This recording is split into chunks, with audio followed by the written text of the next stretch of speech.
the translation here. We'll skip the word for word because I want to move on to another text and verse. By following the paths of speculative philosophical knowledge, fruitive activity, or mystic yoga to control the senses, one cannot satisfy Krishna, the Supreme Lord. Unalloyed devotional service for Krishna is the only cause for the Lord's satisfaction.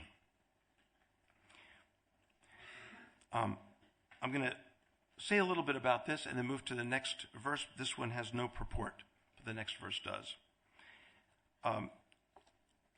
I choose this verse among all verses in what I've written in the concluding chapter of Goswami's book, because I claim that prema bhakti rasa, now I'm doing the Sanskrit, okay, so prema bhakti rasa is the axial core of our Vaishnava theology. It is the very thing for which we are all after. It is the reason we chant the Mahamantra. It is the reason we associate with devotees. It is the reason we read the Bhagavata.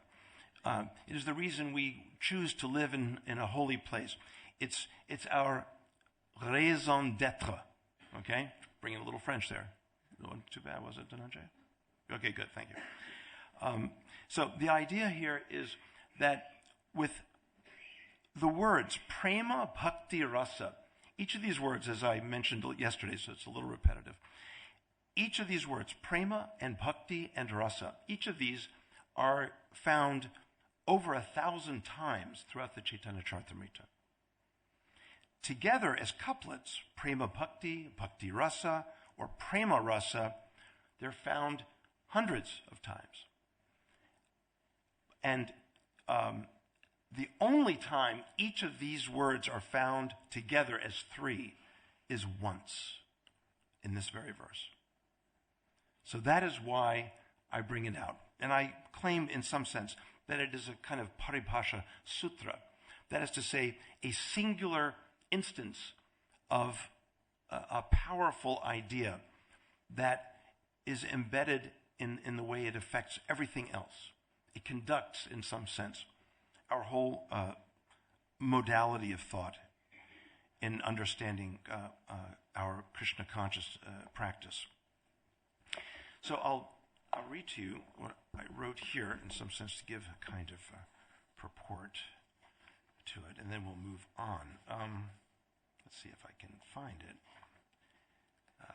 It's funny how when you write things, you don't know where anything is, and sometimes you even forget what you wrote. Okay. No, this is not it. Okay.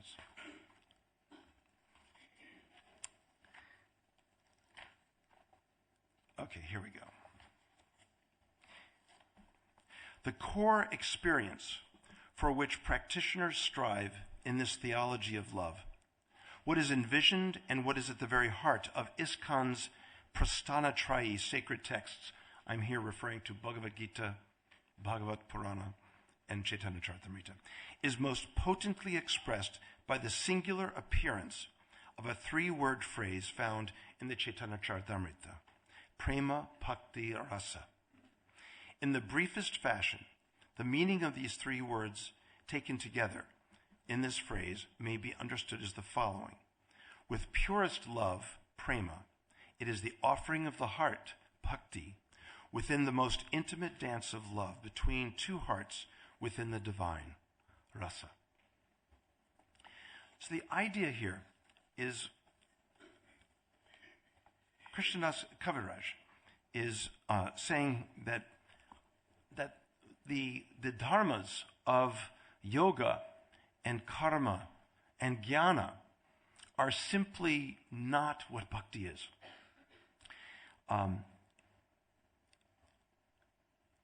It is interesting to observe that yoga is a word that appears throughout the Bhagavata. It's certainly a word that appears about 157 times throughout the Gita in its verbal and nominal forms. And suddenly, when we get to the Chaitanya Charitamrita, we don't like yoga very much. Isn't that interesting? In fact, there are some verses in the Chaitanya Charitamrita that have some nasty things to say about yoga.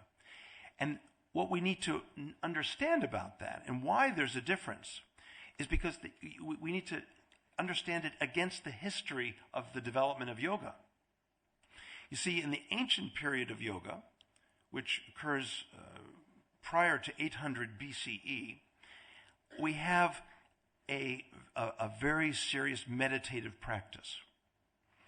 And then in the pre-classical forms of yoga, when we have the texts of the Gita and the Yoga Sutra being highlighted and appreciated in light of yoga, we have again the deepened sense of what yoga is. And the Yoga Sutra was actually considered to be written around the 200 BCE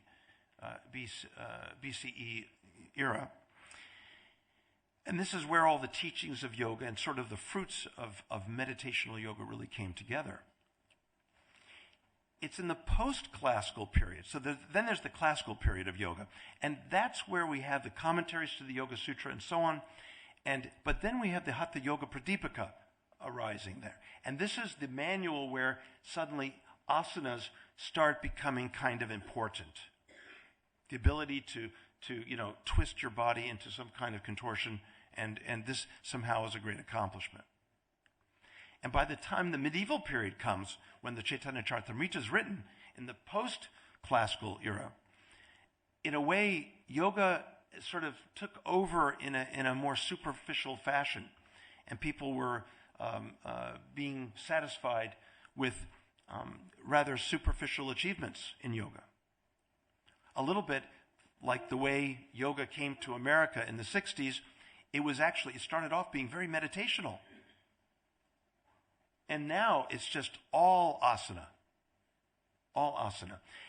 Despite the fact that in the Yoga Sutra, the word asana only appears 2 times in its 196 sutra texts.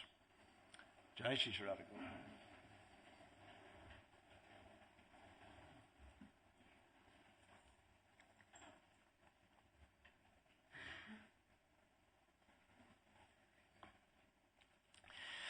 So if we understand how yoga became more and more removed from its essential purpose and more distracted by paranormal states and achievements of various siddhis and so on, the very things that Patanjali in the Yoga Sutra warns against, that's why the Vaishnavas don't like yoga by the time of the medieval period. Okay? So yoga during the Bhagavata and the Bhagavad Gita is perfect. It's wonderful. Yoga was something to be attained, but not yoga of the medieval period. Who cares about how long you can, hold your arm up? I mean, I've seen yogis who are very proud of holding their arm up like this for 10 years. I mean, to me, it would be very annoying to know someone like that. I mean, it'd be really annoying. Like, do you need some help? Right? Standing on one leg. I mean, some of the things they do are really kind of,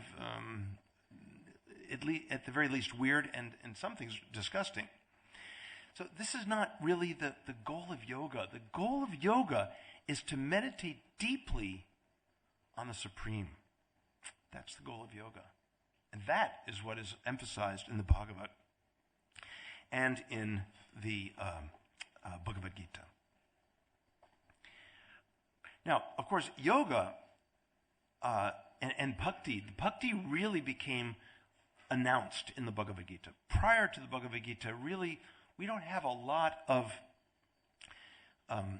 philosophical and theological illumination on bhakti per se. The word bhakti really rarely appears anywhere in the sense that we know it to have now. This sense of devotional service, the sense of offering the heart fully to the divine as a beloved. So, what I think is important to understand here, and the job of someone like Tamal Krishna Goswami and myself, persons who are involved in the intellectual and theological explication of Vaishnava thought, is to bring some of these understandings to the forefront. That's what our job is. Just as it is the job is a bad word, service, seva, okay? It is the seva of the Pujari to honor the deity and to offer various wonderful articles to the deity. Everyone has a seva.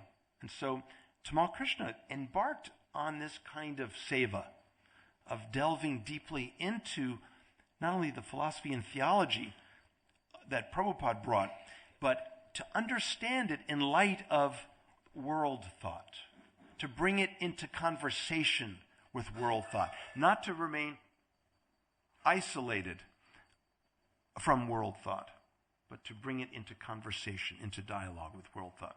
And I think this has been one of the hardest things for the movement. We're very comfortable in our own little box here. It's so nice. No one disrupts us. We have our routines, you know. We know exactly what to do at different times of the day, especially in the morning hours, and it's very peaceful, very calm. No one touches us. But it's a very different world out there. It's a very different world. I remember I was talking about Goswami's book up in the Brooklyn Temple. That's in the United States. Brooklyn. I don't know how well you know your geography here, so I thought I would let you know. It's in the eastern part of the United States. So at the end, there was a lady in the back who asked a question. She said, I really love Krishna consciousness and practicing it, but my parents are Christians, and they don't understand what I'm doing when I practice my japa or my various devotions. She said, what can I say to my parents? Now, I can read minds. I don't know if you're aware of that. But I could read the minds of every devotee and the way they would respond to that. And one of the ways that I heard their minds responding was, tell your parents that God the Father, the person they're worshiping as God the Father, is Krishna. I can hear them saying that in their minds. In fact, I can hear mainly some of you down here. Yeah. And I really want you to stop it right now.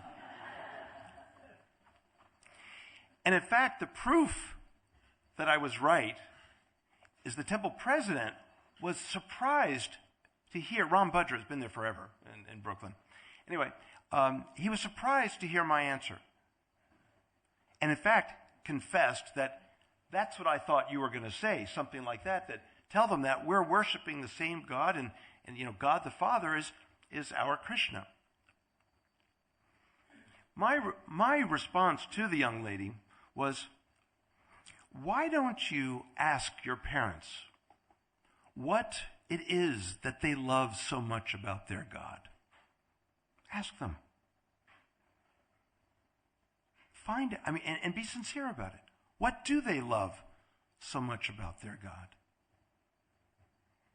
And then they might be more receptive to asking you what you love about your God. Enter into dialogue.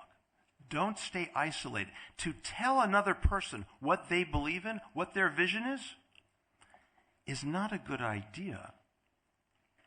Feelings for the divine are absolute. You cannot tell someone how they feel. Even mundane feelings are absolute, relative to you. The way you feel, the way a person feels, is not something you can alter by declaring it not to be valid. But you might be able to change or elevate the way someone feels by entering into dialogue. Besides, it never really sat well with me to consider Krishna as God the Father. He doesn't seem very fatherly to me. He seems more playful and delightful and beautiful. And when I compare Krishna with Michelangelo's Sistine Chapel painting of God the Father, who is a kind of, well, he kind of looks like me. He's kind of gray, but he's a lot more buff and macho. It's sort of, imagine if I had worked out.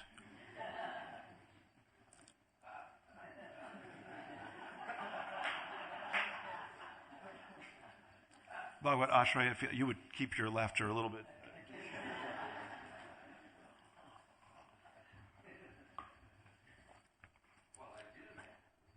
Yeah, I'm sorry I gave you that visual, but the idea is that really it's not about trying to read our Krishna consciousness into other traditions.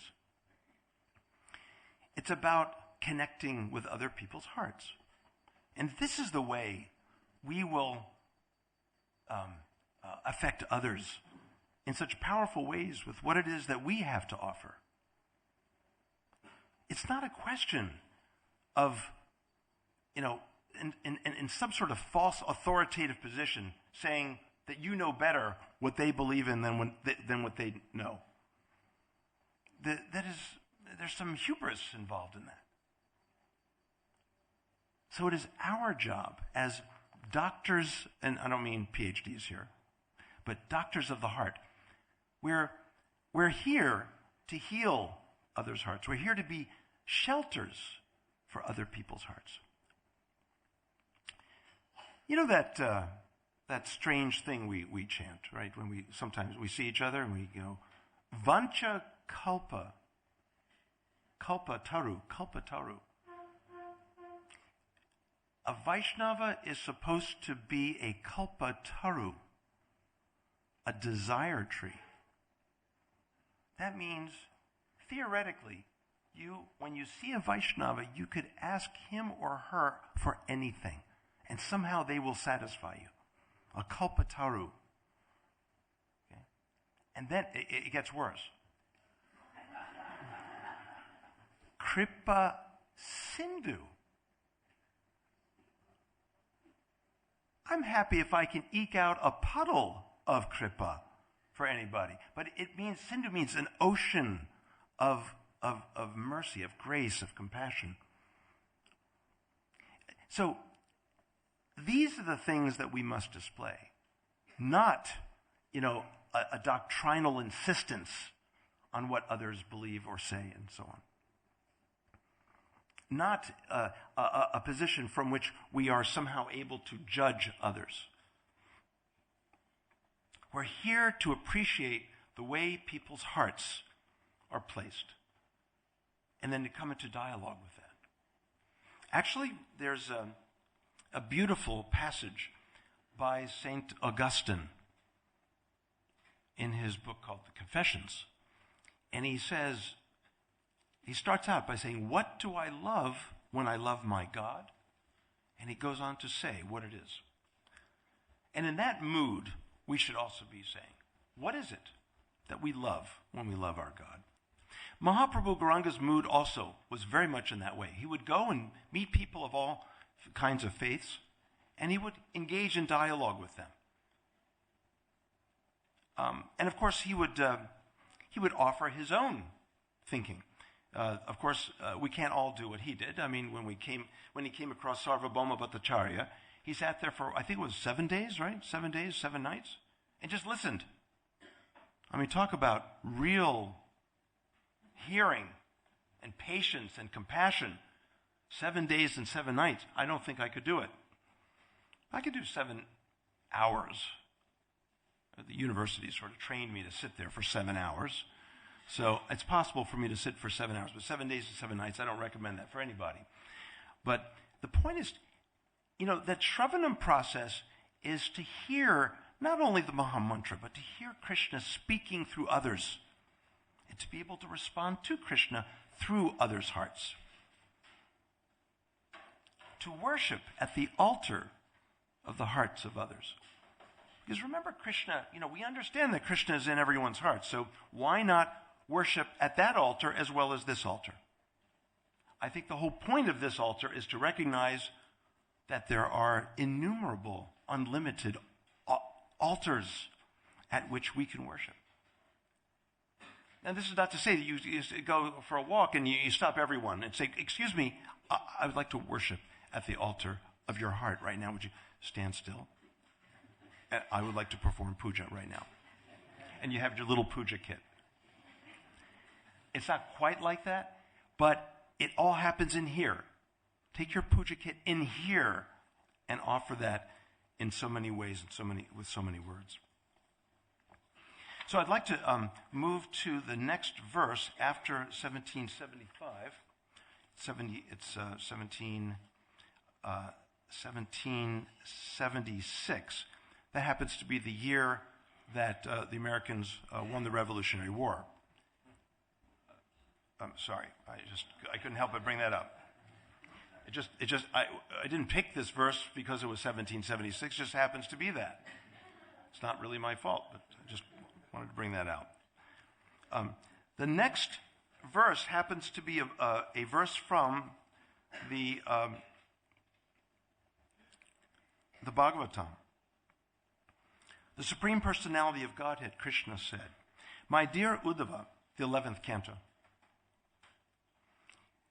"neither through Ashtanga Yoga, the mystic yoga system to control the senses, nor through impersonal monism or an analytical study of the absolute truth, nor through study of the Vedas, nor through austerities, charity, or acceptance of sannyasa, can one satisfy me as much as by developing unalloyed devotional service unto me."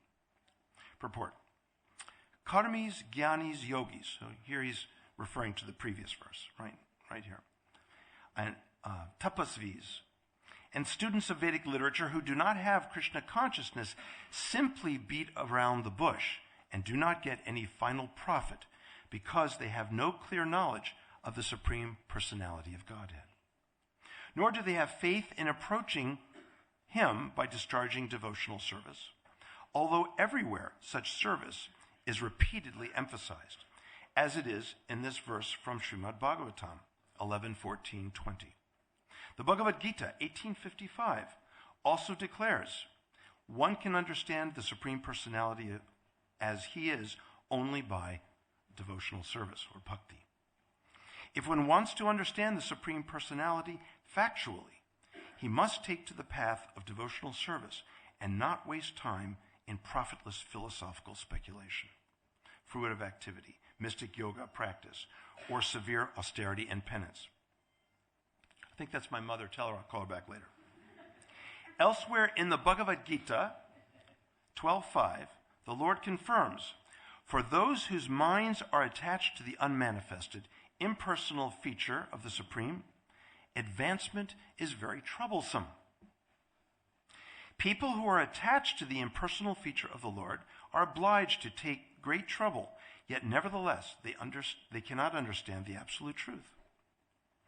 As explained in Srimad Bhagavatam, Brahmeti Paramatmeti Bhagavan iti shabdyate.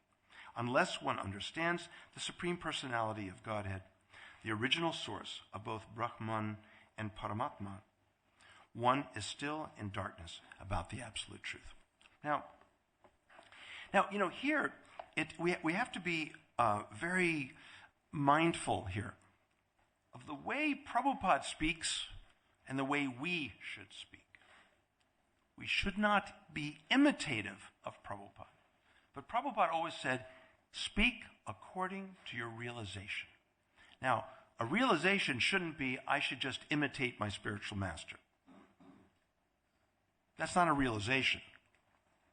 That's a false understanding, okay? We make a distinction between anukara, right, and anusara.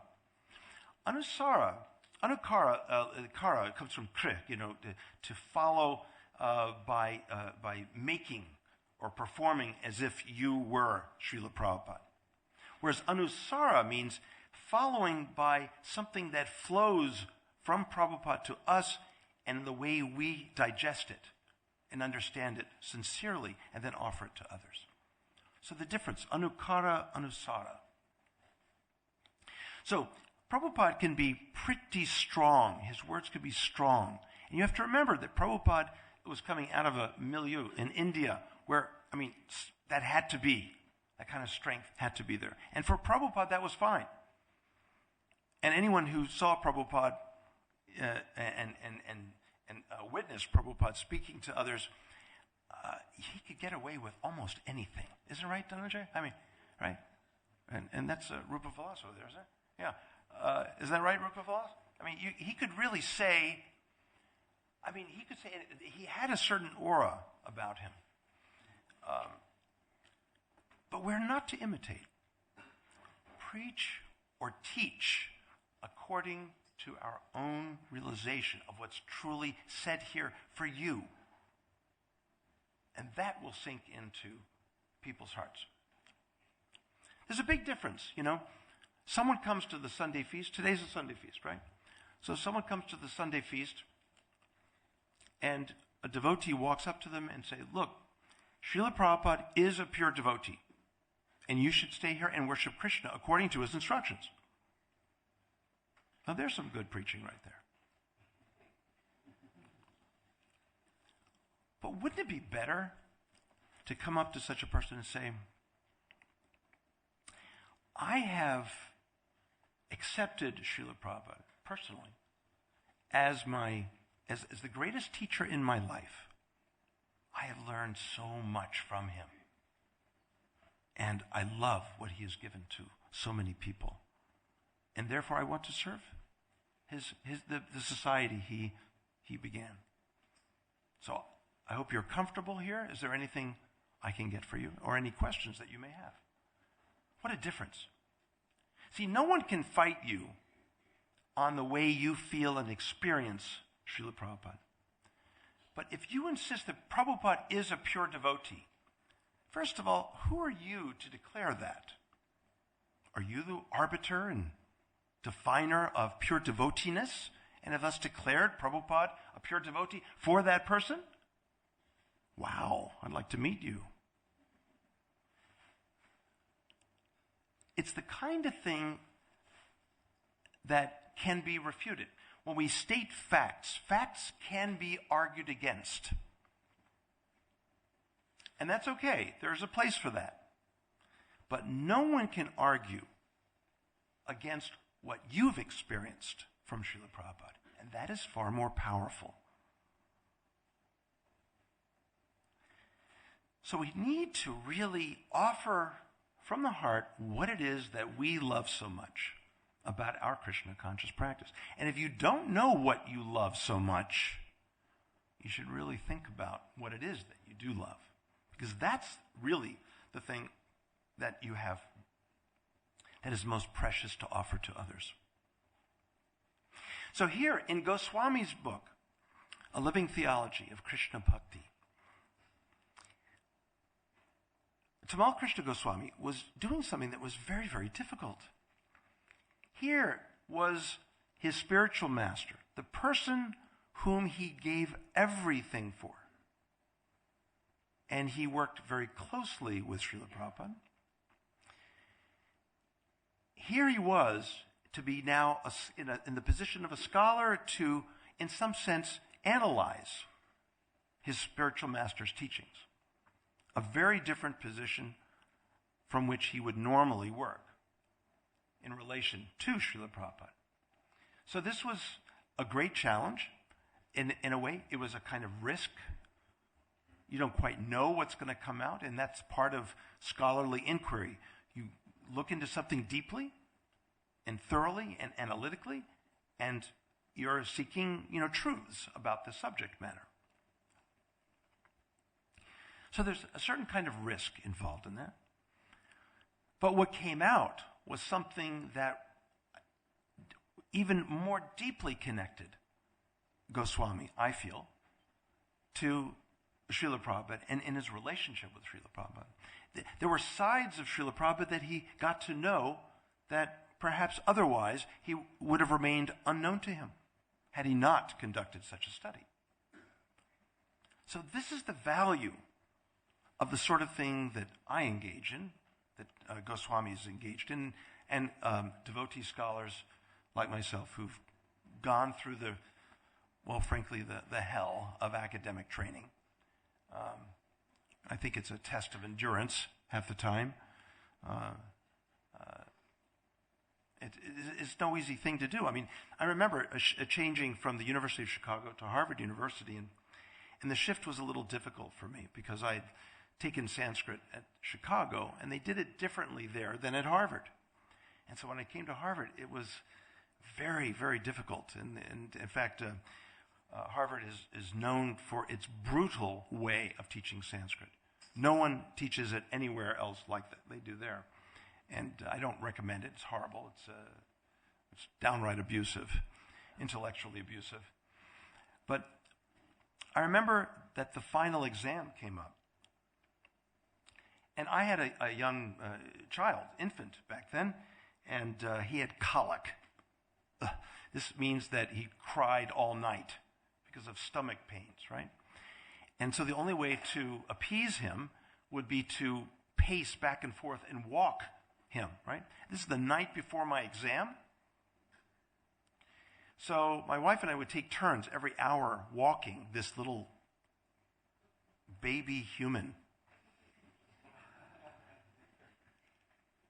You know, they don't do much. Have you ever seen one of those? They don't do much.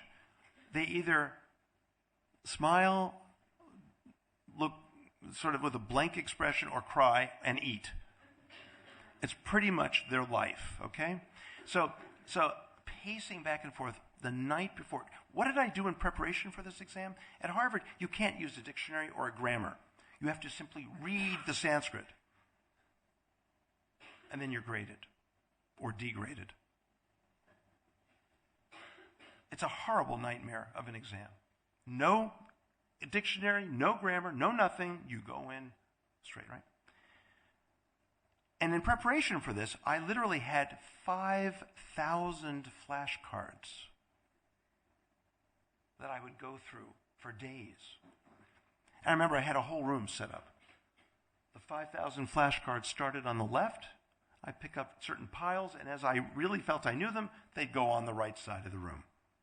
So I could see my progress, you know. So the left side of the room started high, the right side low, and it gradually, you know, shifted.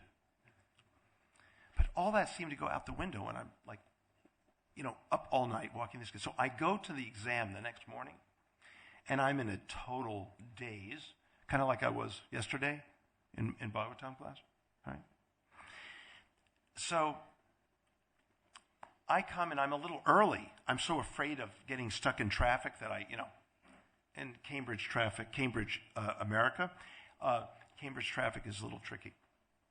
So I'm sitting there, and I'm the only one there in the room because I'm early, and the proctor, who's going to administer the exam, she's up there, and she said, "You're here for the Sanskrit exam, right?" I said, "Yes." Mm-hmm.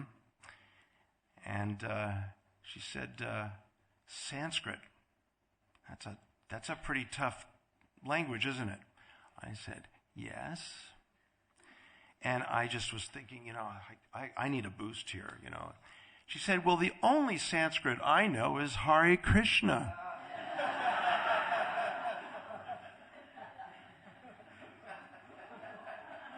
I immediately,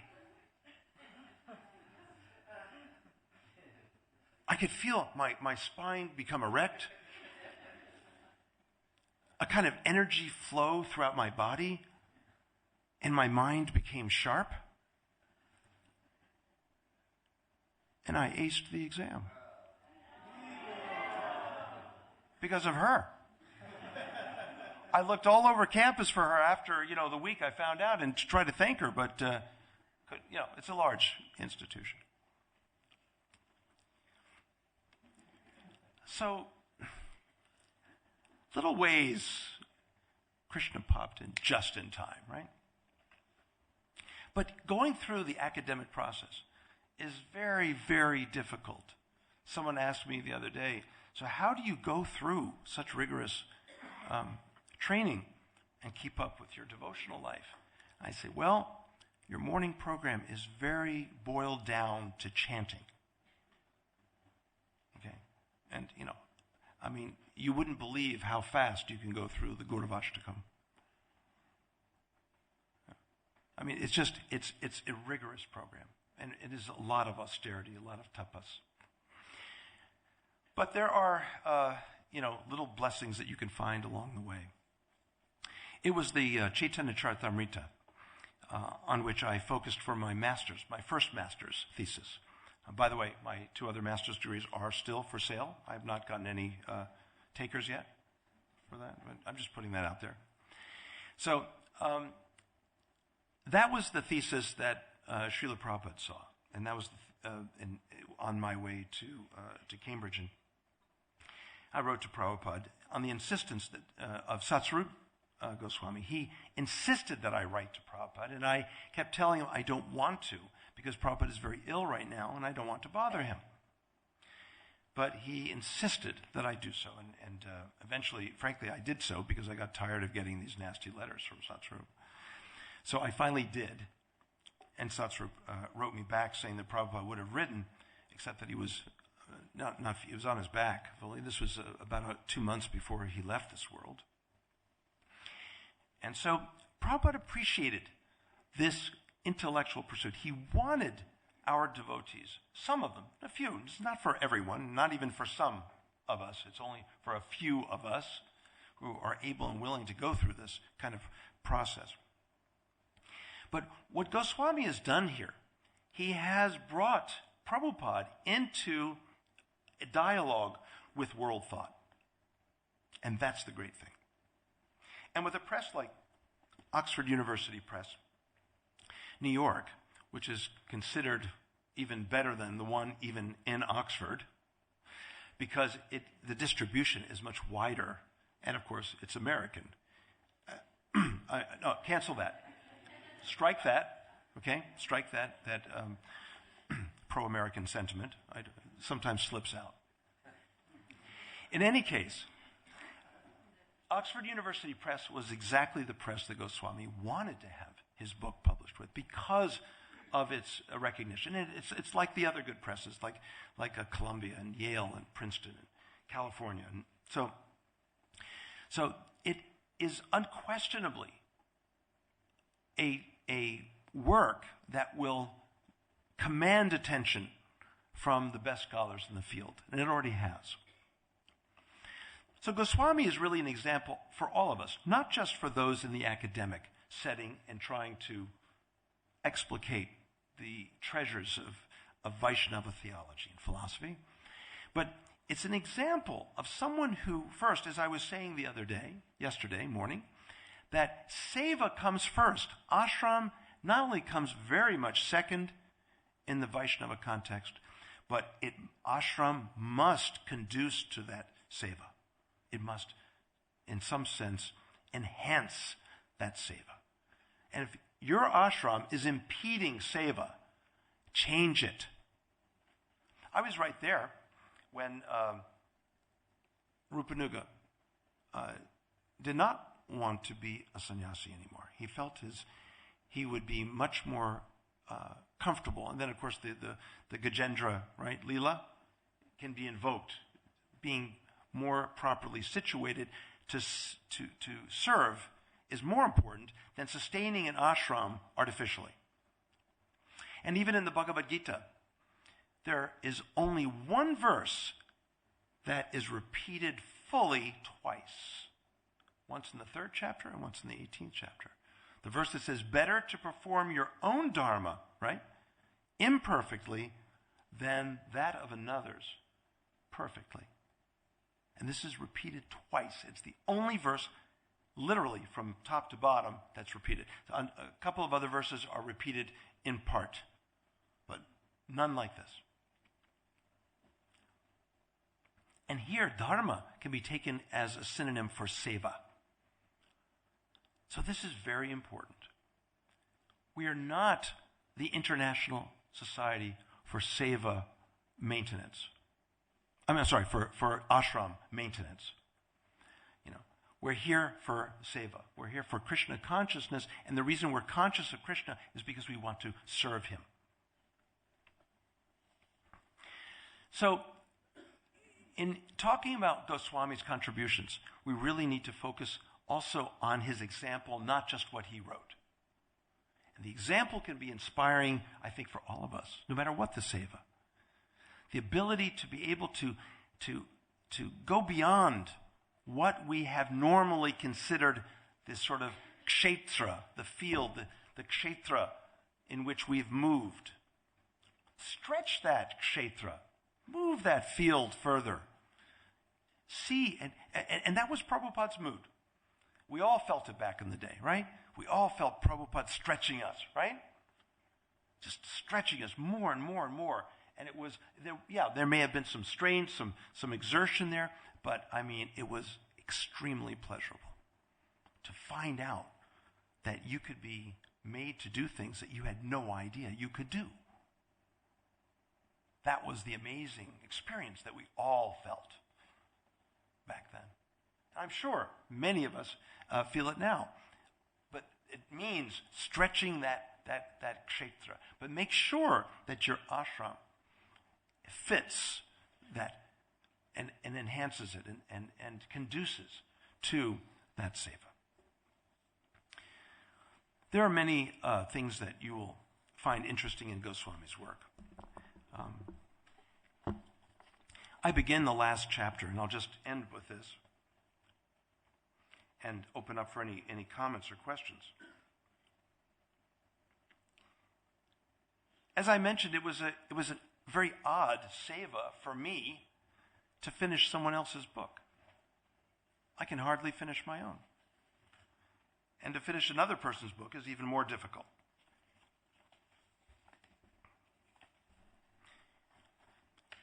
In my concluding chapter, titled Prema, Purest Love, Prayojana, the sub-chapter heading, The Uncontainable Nature of Prema. That Goswami's departure occurred at the point when he was just about to complete his dissertation, when also he was about to embark on a discussion of Prema, the ultimate goal of Krishna Bhakti, points to an important aspect of the subject of Prema. A certain irony arises when Goswami, in the final phase of his life, missed writing about the final phase of Bhakti. And again, it is telling that Goswami, during his last pilgrimage to holy places in India, was in the process of writing a chapter entitled Dying the Good Death, the Transfigurative Power of Bhakti. Moreover, confirming my own experience, close friends and colleagues with whom Goswami was in contact during his final weeks report that his comments just prior to leaving for Mayapur were unusual, uncharacteristic, as if he had been anticipating that this would be his last pilgrimage to India. He would be visiting not only the movement's world headquarters, but its most sacred location, the land Goswami himself had acquired for ISKCON several decades earlier, and where, as per his instructions in his last will and testament, his remains would be entombed. It is as if his Lord were drawing Goswami closer through the holiest place on earth that celebrates supreme love in the person of Chaitanya. The events and factors surrounding Goswami's death certainly call attention to a life immersed in bhakti. But what specifically stands out is how, for the bhakta, prema becomes transfigurative, to use Goswami's word. How bhakti transforms the life of the bhakta into something more beautiful, more elevated, which points to the uncontainable experience of a love so pure, so intense, and so intimately connected with the divine that it ultimately becomes impossible for the bhakta to remain in this world. Thus, death itself for the bhakta becomes a welcomed phase of life, a passageway through which the bhakta attains a divinely endowed eternal life. Of course, it would be absurd to make any judgment of Goswami with regard to his after-death destination or the level of his personal achievements for salvation, and that is hardly what is being said here. But put simply, the coincidence of Goswami's departure just before he was to write about love and death resonates with the idea that prema ultimately cannot be contained within the physical body.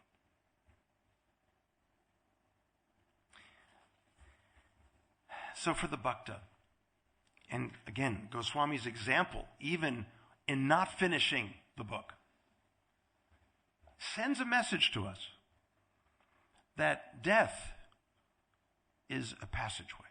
Death is an opportunity to expand that prema that could not be contained, that prema that had been building up throughout our whole life of bhakti, that just needs to expand. Very much in the way that we saw Mahaprabhu Gauranga's body just have a meltdown, right? In various leelas of the Chaitanya Charitamrita, his body would be disfigured, transfigured, if you will. So we have a lot to look forward to. I mean, I don't ever see anyone going around temples and coming up to me, Garuda, after reading what you said, I can't wait to die. Could you help me along? Could you be the Dr. Kevorkian of the movement? Kill me. It's not like that. I'm so excited about death. No, it's not like that. We're excited about pleasing Krishna and pleasing Vaishnavas and connecting so lovingly and sweetly with other Vaishnavas. That's what we're so excited about. And death comes along, it's hardly noticeable for a devotee, except that I've got more. I've got more access to prema now. That's the wonderful thing about bhakti. The offering of the heart is such that the heart becomes so full, it just spills over. It can't be contained. The love and the devotion and the connecting with so many hearts of anyone we meet. What to speak of a Vaishnava? It's a very special heart in a Vaishnava. We have to be careful in ISKCON that we don't become routinized and we don't become, ritualized in the negative sense. We have to be careful not to take each other for granted. We have to watch carefully that we don't enter into patterns of depersonalization with one another. We have to be very careful. That can happen easily. Sometimes we lose sight of the goal, which is the hearts of others, where Krishna resides. It's just that simple. The reason we worship here is because we are practicing seeing Krishna in the heart. Everywhere. Otherwise, bhakti is very limited. You can only have bhakti in the temple. This is just not the case. I had it right there in the exam room. Although the difference was she was worshiping on the altar of my heart. She woke my altar up. She woke, the deities were asleep and she, it's a time for arati.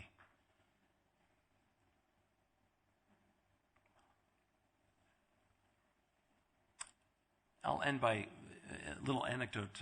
I had the pleasure of going to Gurukula in Alachua, Florida. Florida's a state in the U.S. By the way, in that state, the sun shines a lot there. I just want to tell you that. It's just meteorological information. It's not important. Okay. In any case, I had the pleasure of talking to about 13 9-year-olds to 11-year-olds. Yeah. And they were very sweet children, and they're the mid-sized humans, about mid-sized. Not the small one that we talked about earlier, but the mid-sized. And they offered me a chair and all that. I said, no, let me just sit with all of you. I'm going to sit on the floor. And we had fun. I told them what I do, and I showed them a few of the books that I've written, and talked a little bit about Srila Prabhupada, and I said, so they had little miniature Radha Krishna deities on a kind of sort of simple altar behind us, and I said, so why do we worship Krishna? I asked the children that. And so one of them said, so we can get out of this world. I said, okay. That could be a purpose. Mm-hmm. I said, but what might be another reason? We worship Krishna to please Krishna. I said, okay, good. So, and another child said, we worship Krishna to get to Vaikuntha. I said, okay. So what happens? What happens? You worship Krishna all your lives, and you get to Krishna Loka, Vrajadama, and you knock on Krishna's door, and Krishna opens, and you say, I'm here to serve you and love you. And Krishna sort of looks at you, and what does he do? He sort of looks at you and says, look, I wasn't expecting you, and I am too busy right now with the cows. And a few of my boyfriends were, so can you come back later?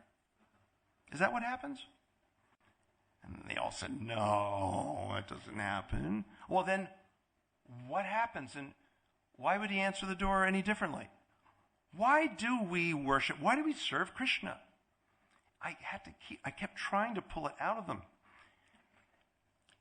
And it was instructive to me because I don't think we talk about this too much.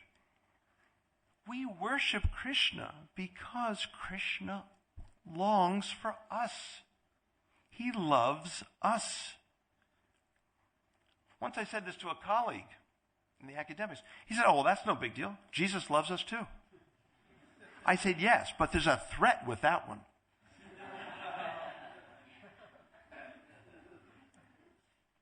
Someone once came up to me and said, do you love Jesus? I said, yes. How can you not love Jesus?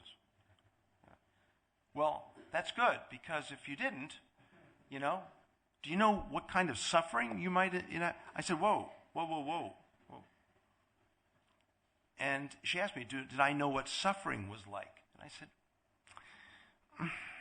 not really. I'm kind of spoiled and very lucky and very blessed. And I don't know what suffering is. I know of suffering, and in comparison, no. And I said to her, are you implying to me that if I don't worship your Lord, that I'm going to suffer in hell for all eternity? And she started talking. I said, hey, wait a second. I'm going to tell you right now, I would rather suffer in that hell than to love a Lord that was so weak that he had to threaten me to love him. Because that is not love at all. You cannot coerce love. You cannot force love. Love by its very nature must have the background of freedom. I was walking along campus once, and in between classes, the sidewalks are crowded, right? So there were two young ladies in front of me, obviously going to class. And one turned to the other and said, does Mike still love you? And the other lady said, he better, or I'll kill him.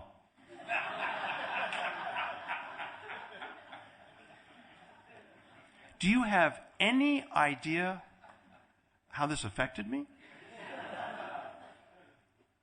Someone's life was just threatened right in front of me. I have been looking for Mike for years now. My theory is that he is dead. And he might be better off than being in a relationship where he was threatened to love her.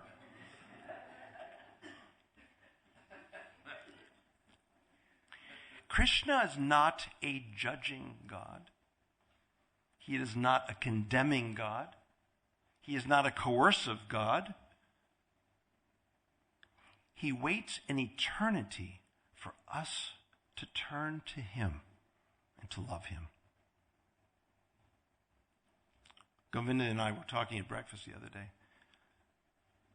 Krishna's playing the flute. Do you see Gokulananda playing the flute? He has no business playing the flute when he's right next to Radha. And the Gita Govinda, as soon as the gopis arrive, or Radha arrives, there's no need for a flute. So why is he playing the flute? Well, as it turns out, that love call is now directed toward us with Radha. So he now picks up his flute to call all of us. You said that the other day, Govinda. You said, he's calling us. That's what you said to me. Very, very right on. He is calling us. They are calling us. And it's very common for all of us to say, well, we worship Krishna. But I say, no, we don't worship Krishna. We worship Radha Krishna. We worship a divine relation, as we were speaking. We worship a divine relation. And the Johannine saying in the Bible is, God is love. But we say love is God. There's a difference. Okay? Subject and predicate.